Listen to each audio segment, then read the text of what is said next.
that the Niger Delta Development Commission has begun a process of fulfilling its promise to empower 10,000 youths with 50,000 naira monthly stipends each and skills. The commission on Tuesday formally launched the Youth Internship Scheme portal to kickstart the program. Now, speaking at the unveiling of the portal, the chairman of the NDDC governing board, Chiedu Ebie, said the initiative would transform lives of beneficiaries. It was learned that the scheme, designed as a free online program, sought to address the pressing issues of lack of education and skills amongst youths in the Niger Delta. ABA stressed that the program was designed to provide a stipend during the internship period, enabling participants to learn skills and become self-sufficient. He said every applicant would register online to eliminate intermediaries, adding that age limit of 45 years was set for it to allow for only legitimate beneficiaries. He also said that the registration process was also designed to cater for people with special needs. And in his remarks, the managing director, that's the CEO of the commission, Dr. Samuel Buku, warned would-be beneficiaries to conduct themselves properly or face expulsion. He emphasized that quarterly reports will be used to assess participants' behavior, adding that any misconduct will lead to removal from the scheme. Let's get your thoughts on this one. You heard when the Senate President mentioned it, right? Yeah, I heard it. And before getting to the issue of, what's it called, participants' behavior, let's talk about the selection process first. Okay. You know, the NDDC have been there for years, and when we begin to look into what the NDDC, the achievements of the NDDC so far, I don't know if we can say, let's quantify it with the amount of money that have been released to that commission. And then we now begin to look at how it has impacted in the life of persons in the region, the Niger Delta region. In terms of development, how much more have the NDDC been able to achieve? And then in terms of poverty elevation, I don't know how much more they have been able to do that. From my own point of view, the NDDC coming up with this, good idea. It also shows they've recognized or realized that persons in the region are going through a lot. So we want to give some persons 50,000 naira monthly. And then I saw what's it called? The website, the site for the registration, even if I didn't click to know what's in there. But we've had stories about NDDC coming up with such program. In fact, it has always been yearly. And then the selection process have always been a problem. A problem. You ask yourself, where are they getting these persons from? In fact, I saw the post in the WhatsApp platform last night, and somebody was asking, should we apply or you have already selected? And then you just want to follow the normal process and all that, or the normal procedure in doing all these things. NDDC has been accused of always selecting people through the back and then bringing out this to the public. This has been thrown to the public. You see massive set of persons applying for it. And at the end, the people, in fact, while you're waiting, you see people on the faces of television. But let's also give it to this particular board. Let's believe they are going to do something different. If this is achieved, genuinely, out of conscience, if this could be achieved genuinely, then we'll give it to them. But if it is the same process which NDDC have been accused of, selecting people, one brother, one sister, because you know one uncle or you belong to a party. If I even heard somebody agitating that, why would they not give to those who are members of their party? So if they can go, political, it becomes politically related. And if they can go beyond that, because that agency, it was not built for political reason. So if they can go beyond that and then touch the life of the people in such a way that journalists can go to the street and begin to find out that people are rejoicing over it, we'll be happy. Well, I suppose to some people who have said that they have applied for such schemes or such schemes over and over again, and they were never called for it. Of course, that's why I said it has always become repeatedly every year. And that's the same issue. That's the same story we heard with the students' loan, where a lot of students said that they applied. In fact, not that they applied; they were not even able to apply. Because according to them, when they tried to apply, it doesn't work with the website that was provided. So some students believed at that point that they felt that there was another website that they are not aware of, that people apply.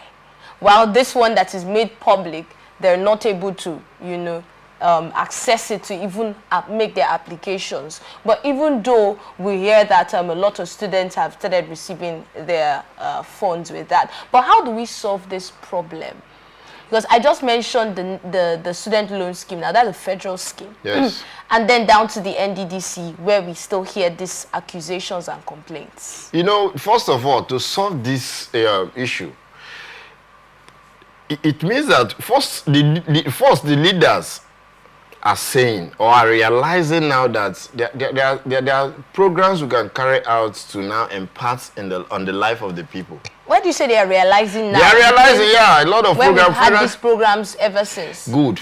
It means they do realize. If they don't come up with programs, it means they just feel the people are good. So if for you to come up with a program where you want to give people 50K and all that, it means you realize people are now going through a lot.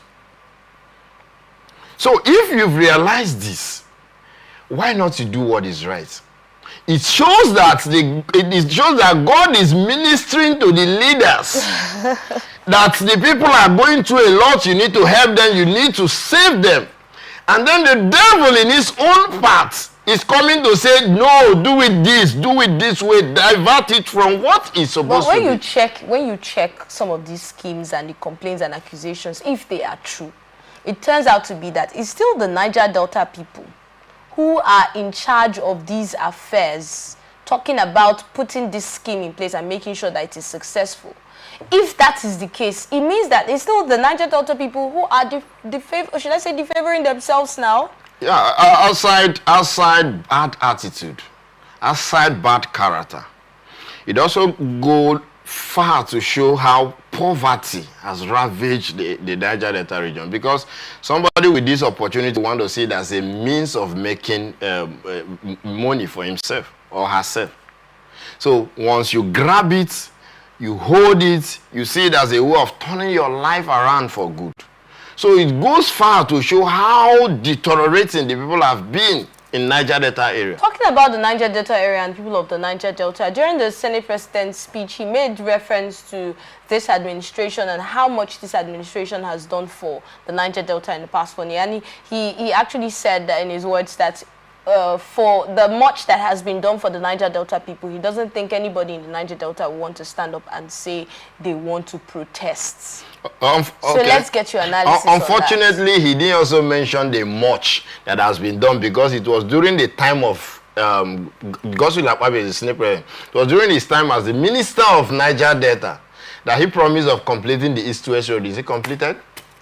It was also during his time that we heard about off the mic, and then the issue of audits and all the forensic audit. What happened?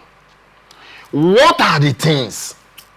And then it was even during that program he now mentioned of we are going to be eating while others will be protesting. And those comments are unnecessary.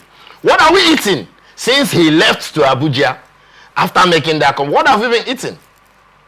What have we been eating? Now you say you've done a lot. He should have mentioned, these are issues that are beginning to get worried about in this country. And you just see every opportunity to use it for political reasons. You talked about a lot of schemes, this same skill acquisition schemes and the rest of them. The truth is, every year NDDC comes up with it makes an announcement, makes an announcement about a scheme. Every year. What's the selection process? Who are the beneficiaries of these things? Who are they? Are they the people they are targeting? Okay, now you've also outlined between the age from 45 years down. Who are the persons that have been benefiting this thing? How have their life been turned? Or is it a situation where you're giving people 50,000, you are making 50 million? And then we don't even see the budget for this thing. How much have been budgeted for this? At the end, you come out to tell the people how much you spent, how much is remaining.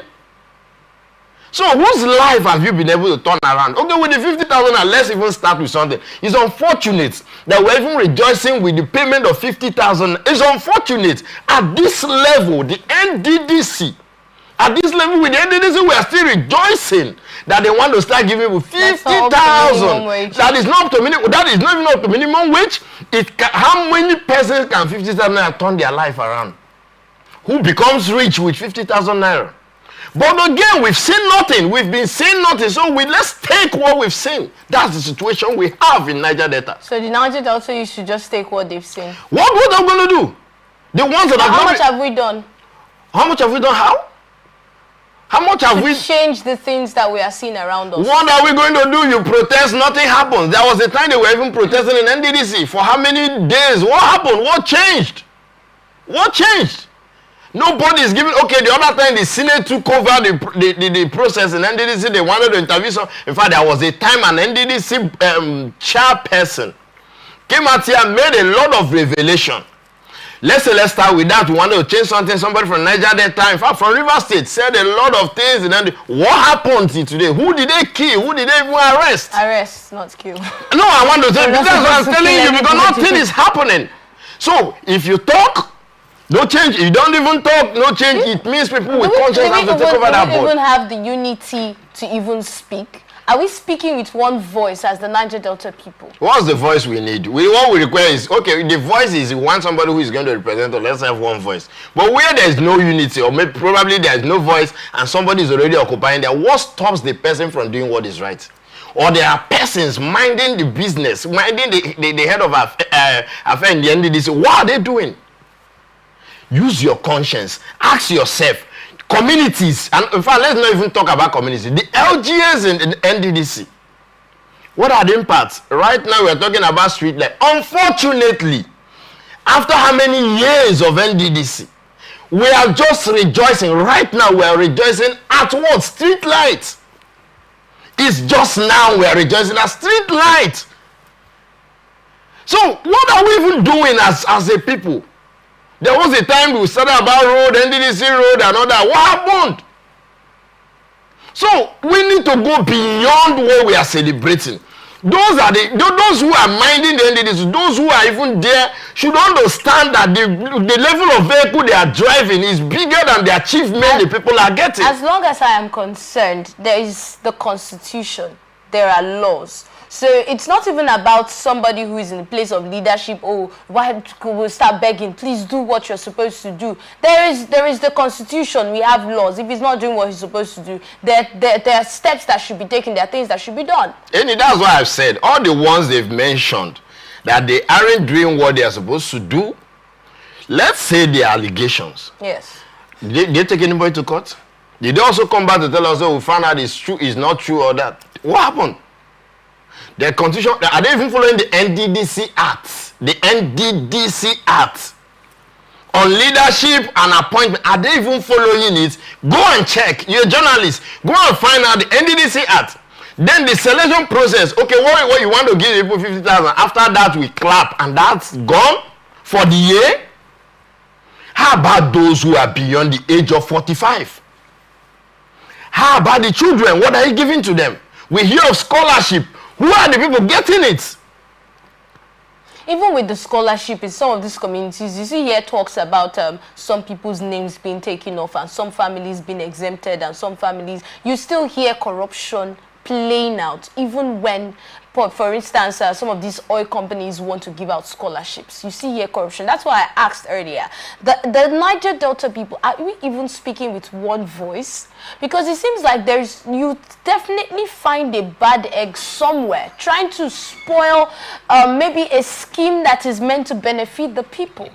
I've said it that also go far to show how poor and backward our people are. Okay, if I have if I have billions in my accounts or trillions in my account, and then you're giving me 1 million to go and share to the people, what will I add? Why will I go and collect that money?